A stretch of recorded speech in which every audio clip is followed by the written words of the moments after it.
हमारे साथ है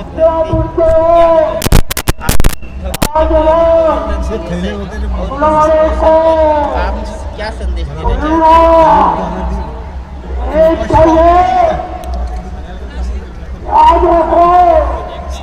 डॉक्टर बाबा साहब अम्बेडकर बोधिसत्व, जो भावी बुद्ध, भावी चक्रवर्ती सम्राट, जिन्होंने 14 अक्टूबर 1956 को नागपुर की पवित्र दीक्षा भूमि पर 7 लाख लोगों को और 16 अगस्त 1956 को चंद्रपुर की पवित्र दीक्षा भूमि पर 3 लाख लोगों को 3 शरण 5 शील और 22 प्रतिज्ञाओं की सुंदरता की झालर चढ़ा करके दीक्षा दी, दीक्षा समारोह हुआ। लेकिन वो मिथ्या धारणाएं रहती है ना, जैसे कि डॉक्टर त्रिपिटक के शब्द मिल जाते हैं, तो नागपुर के लोगों से धम्मचक्र प्रवर्तन किया, चंद्रपुर के इधर धम्मचक्र अनुप्रवर्तन किया। अब ये त्रिपिटक के शब्द मिल जाते हैं रेडीमेड, तो कहीं के कहीं इस्तेमाल करते हैं। ये उचित नहीं है, सामाजिक स्वास्थ्य के लिए ये सारी हानिकारक चीज़ें।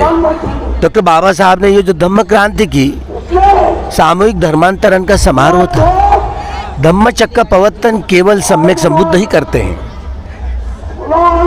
धम्मचक्र अनुप्रवर्तन ये भगवान बुद्ध के अग्र शावक, दाहिना हाथ सारिपुत्र ही कर सकते, दूसरा व्यक्ति नहीं है। बाबा साहब बोधिसत्व, जब बाबा साहब बुद्ध बनेंगे ना, तब जो धम्मचक्र प्रवर्तन करेंगे ना, वो आषाढ़ी पूर्णिमासी को ही करेंगे। सभ्य बुद्धा समसमा। इसलिए शब्दों का पाली भाषा में योग्य रूप से अगर इस्तेमाल नहीं करना आया तो पाली भाषा के जानकार लोग हमको हंसेंगे। इसलिए ये कभी गलती ना हो। अभी ये कैसे होता है, ये कुछ भी नहीं, किसी को नहीं समझता है क्या बोल रहे हैं और बोले जा रहे हैं, ये ठीक नहीं है।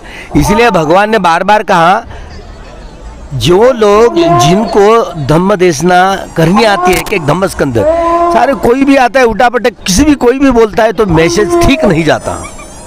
भगवान का सद्धर्म स्वयं अपने आप में इतना परिपूर्ण और परिशुद्ध है, इसमें परिपूर्णता और परिशुद्धता होनी चाहिए। ऐसे सुरेश साहब बनते या अन्य, ये क्या खेल चल रहा है? ऐसे लगता है कि कौन क्या बोल रहा है, मैं इसलिए सुन रहा था, कौन क्या बोलते हैं मैं तो सुन। कितने बेहोशी में बातें करते हैं लोग, ये सद्धर्म नहीं है। ऐसे लोगों को धर्म मंच पर नहीं लेकर के आना चाहिए, सीधी सरल बात है। इसलिए मैं जो बड़े जानकार लोग हैं ना, गृहियों में बड़े बड़े डॉक्टर, रात को महिलाओं ने, रात को देखा होगा, रात को केवल महिला अपनी भगिनियां थी, लेकिन कैसी सबल बोली, सद्धर्म के आधार पर सही जानकारी, जो जानकारी दी। तो मैसेज दीक्षा भूमि पर से गलत मैसेज नहीं जाना चाहिए। कुछ न कुछ आता है, उटपटांग बातें करता है, ये ठीक नहीं है, सामाजिक स्वास्थ्य के लिए ठीक नहीं है। जो जानकार लोग हैं, जानकार लोगों को बुलाए। अभी तक यही बात है कि भाई बुखंड में ये आया कि अभी तक के इतने साल गुजर गए, लेकिन नागपुर दीक्षा भूमि बाकी खसरा 7/12 का अपने नाम पर नहीं है, डॉक्टर पंजाबराव विद्यापीठ। इसी यहीं पर भी ऐसे हाल है, अपने नाम पर नहीं है 7/12 का खसरा। इतने बेहोशी में लोग रहते तो क्या करेंगे, कैसे करेंगे? तो भला ये जागृत हो, सब जनता जागृत हो जाए। और यहाँ ब्राह्मणवाद ने यहाँ पुलिया बना दिया। हम लोगों ने आंदोलन किया ना, लेकिन सरकार हटाने का नाम नहीं। इसलिए इस सरकार को अभी जबरदस्ती, अभी ये ईवीएम दखल करके अभी चुनाव लेने वाले हैं, समझे?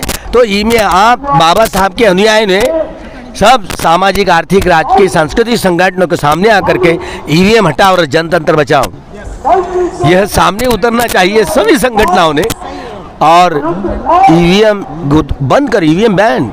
मैं जाकर क्या है, कुछ अलग अलग वैज्ञानिकों के तलाश लेकर के पूछ के जापान में जाकर क्या है, जिन्होंने अनुसंधान किया, EVM is totally fake machine, वो लोग इस्तेमाल नहीं करते। लेकिन इस देश के शेंडी वाले और ये जाने वाले गद्दार सरकार ने चुनाव आयोग के ऐसे मिल करके इस देश के मूलभूत नागरिकों के मूलभूत अधिकारों का हनन करते हैं। इस लोकसभा चुनाव में 5 करोड़ लोग कहां से लेकर के आए? इस देश के चुनाव आयोग ने गद्दारी की, इस देश के जनता के साथ, संविधान के साथ गद्दारी की, सुप्रीम कोर्ट ने गद्दारी की, इस देश के प्राइम मिनिस्टर ने गद्दारी की। गद्दार लोग हमको नहीं चाहिए इस देश के, जो स्वयं खुद को प्रोटोकॉल तोड़े हैं। सुप्रीम कोर्ट की सर न्यायाधीश की उसकी औरत, उसने गणपति बिठाया। हमारे नरेंद्र मोदी जी को एकदम जानकारी होगी, वो बिना बुलाए भगत मेहमान बन गए और वहाँ जो कितना दिलासा, कितना कानून टूट गया, वो सारे प्रोटोकॉल प्राइम मिनिस्टर ने भी तोड़ डाले और सुप्रीम कोर्ट के न्यायाधीश ने भी तोड़ डाले। किसके तरफ से हम न्याय पालित डाले। फिर भी कल का जो फैसला चंद्रचूड़ जी ने अच्छा दिया, क्योंकि हरियाणा के इलेक्शन जो हुए उसमें ये ईवीएम के बहुत घोटाला सामने आ गया। अभी कल ही चंद्रचूड़ जी ने सरकार को भी नोटिस भेजी और चुनाव आयोग को भी नोटिस भेजी। केवल नोटिस भेजने से नहीं चलेगा।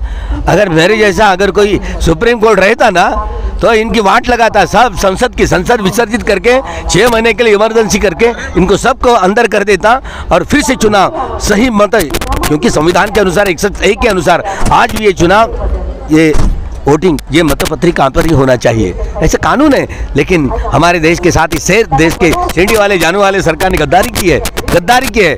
स्वयं सुप्रीम के अपना भूषण गवई बोलना अपना आदमी, लेकिन वो अनुसूचित जाति जनजाति के ये वो वर्गवारी के बीच में ही है। अनुसूचित जाति जनजाति के जितनी आरक्षण है ना वो सब बंद करने का षड्यंत्र रच रहे हैं। तो इस षड्यंत्र का विरोध करें।